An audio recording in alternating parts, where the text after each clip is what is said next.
Hey everyone, welcome to Math 31. My name is Peter Hill and I'm excited to be your tour guide on this little journey. Calculus is probably one of my most favorite courses to teach. It's not a subject that just comes to people, especially even as teachers. We have to brush up on it every time we go to teach it because it's not something that stays in the forefront of your mind. But that's one of the beautiful things about it. It's stuff you get to work at. It's stuff you get to sink your teeth into and really think about it. Lots of questions come up in calculus, and it's so great because we all kind of think through it together and we all kind of process it together. And that's what makes the course really, really fun.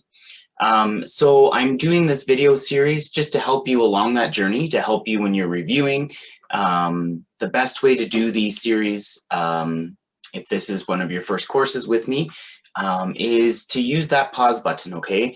I'm not going to give you enough time in a video like this to actually do the question. So what I want you to do is pause me, shut me up for a little while, you try the question, and then come back and see how I do the question, and then you can go from there, okay? So the purpose of this note is just to introduce us to some concepts. Some of these things you'll know right away, just to get you going on where we're heading when we use this word calculus. So what is calculus anyway? Well, we're going to divide that into three little sections and just give you a brief introduction of each section, okay? So first is differential calculus, which is roughly the first half of our course together.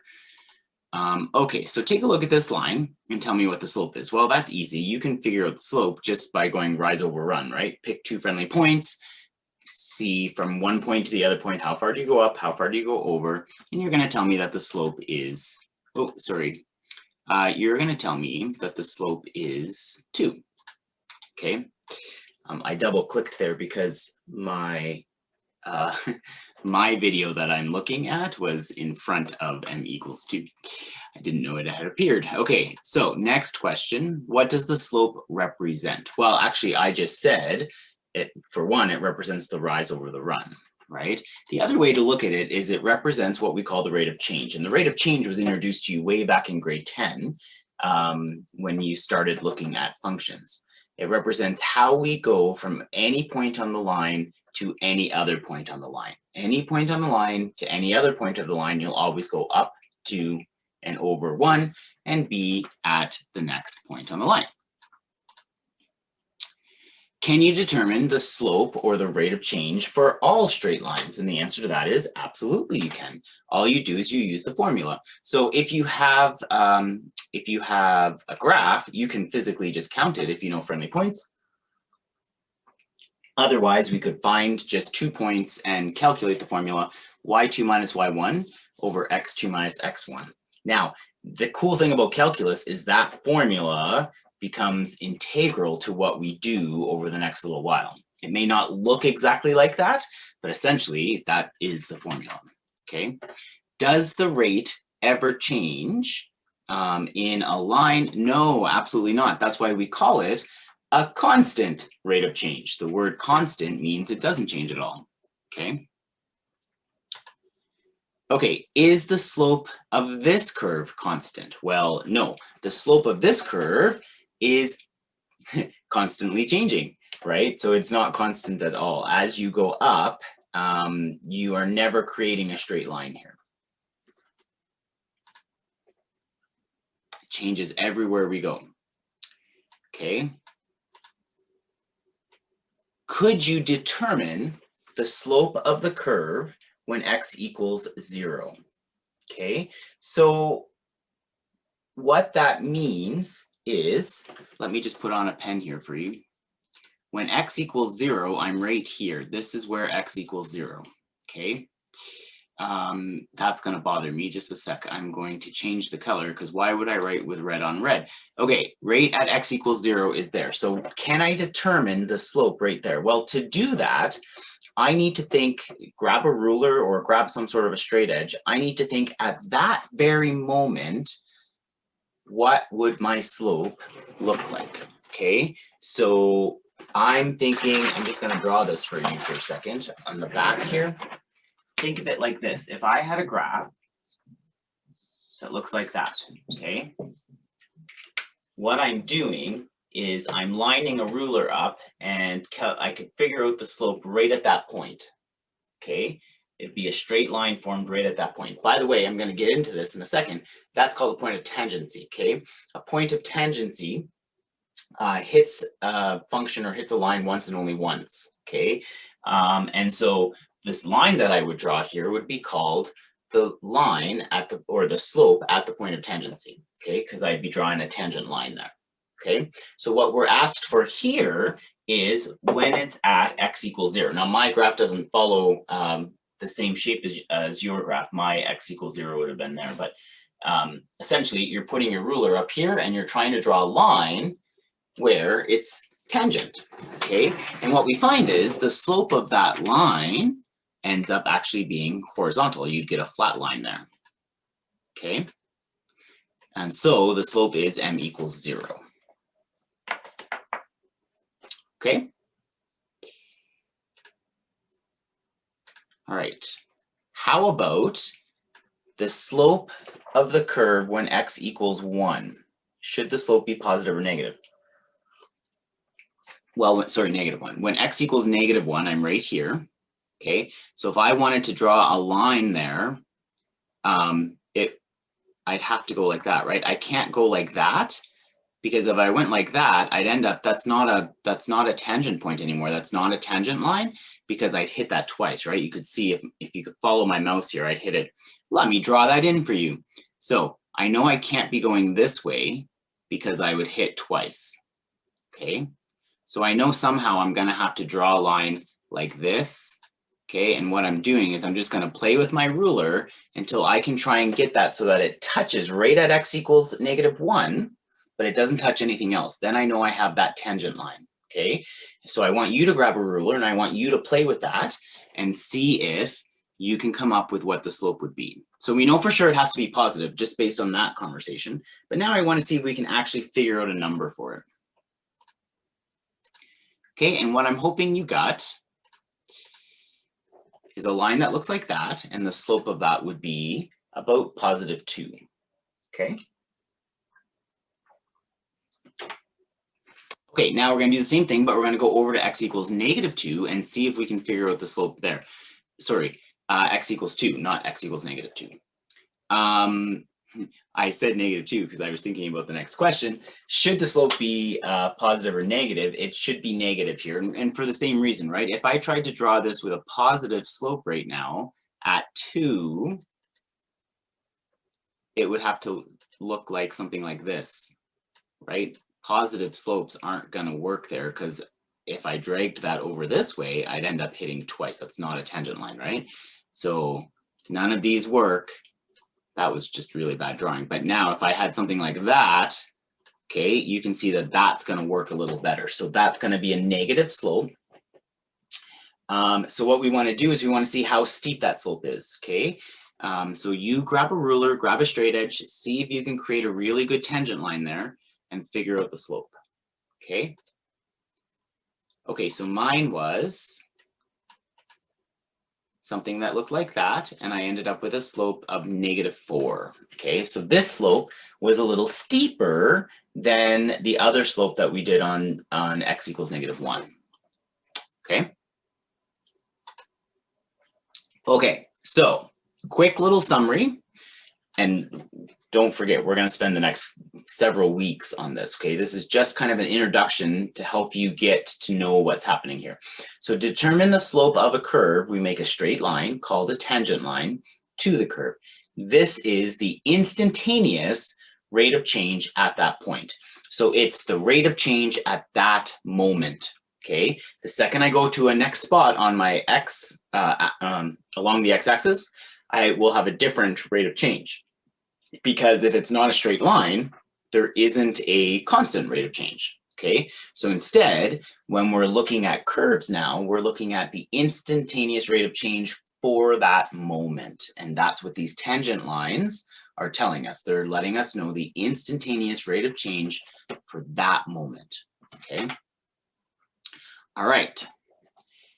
Integral or integral calculus take a look at this for a second. Determine the area of the shape to the right. Oh, well, that's easy, right? I've got 1, 2, 3, 4, 5, 1, 2, 3. It's a 5 unit by 3 unit rectangle.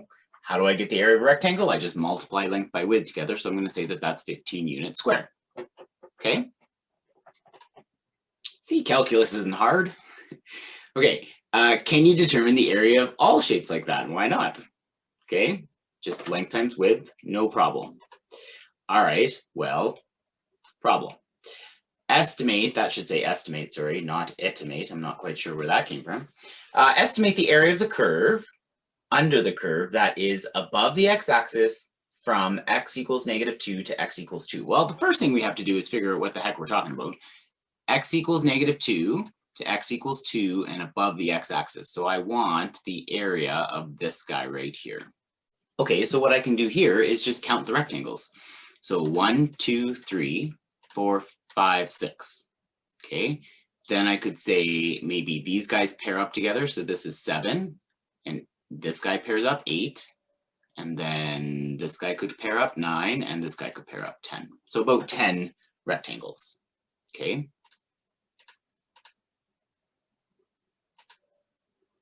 About 10 units squared. How could you make your estimate better? Well, the more accurate we can make this, the better our estimate's going to be. And how do I make it accurate? I actually would make my rectangles smaller, okay? I tried to pair different pieces together there, and I know I was slightly off, right? But if I had smaller rectangles, I could be a little bit more sure how many of those rectangles would fit. Okay, so the goal is to make the rectangles as small as possible. The smaller the rectangle you get, the more accurate your count will be. Okay.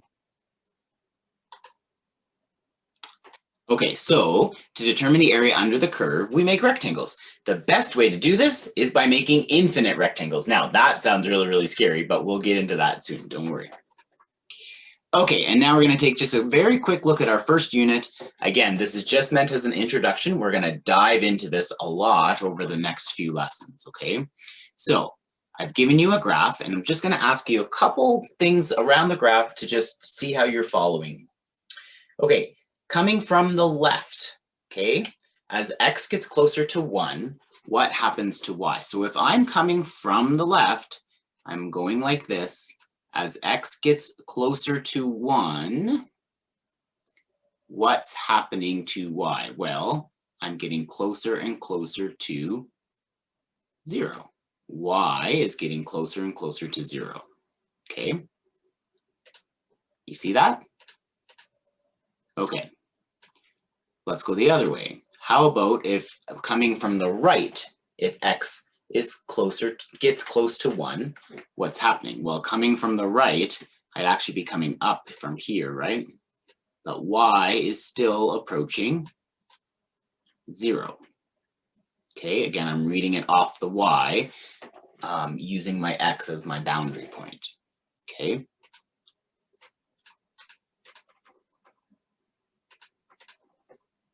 Okay, what is f of 1? F of 1 is 0.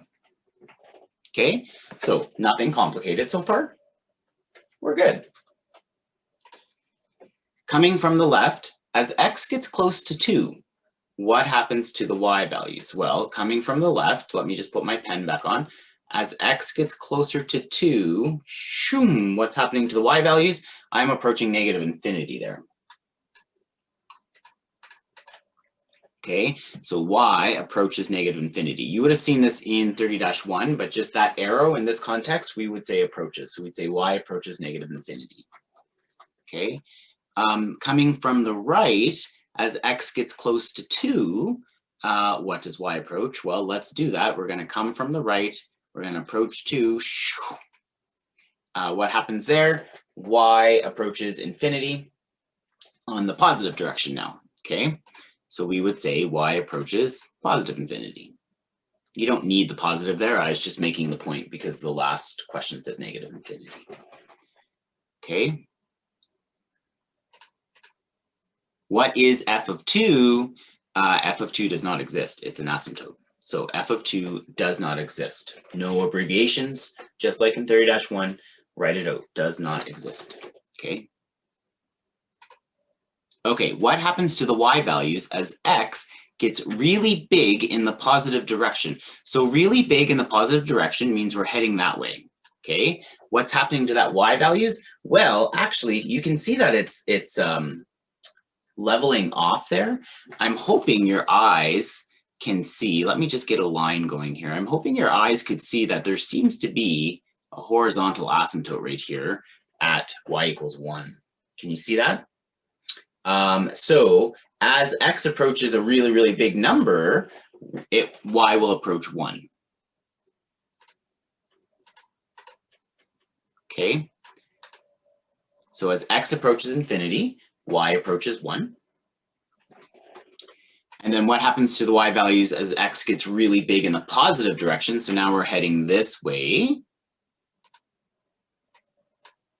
Okay, and again, y will approach 1. Now, from a calculus standpoint, that is actually the definition of a horizontal asymptote. And we mentioned this just a wee bit in 30-1 when we had those funky graphs where we said we had horizontal asymptotes, but then stuff happened in the middle. Do you remember that? This is why, okay, the definition of a horizontal asymptote is only as x approaches negative infinity or x approaches positive infinity. It's not what's happening in the middle. Okay. All right, so a quick little summary there, and then we'll dive into limits starting in the next lesson. The limit of a function refers to examining what happens to the y values as x moves towards the left or right of the graph, okay?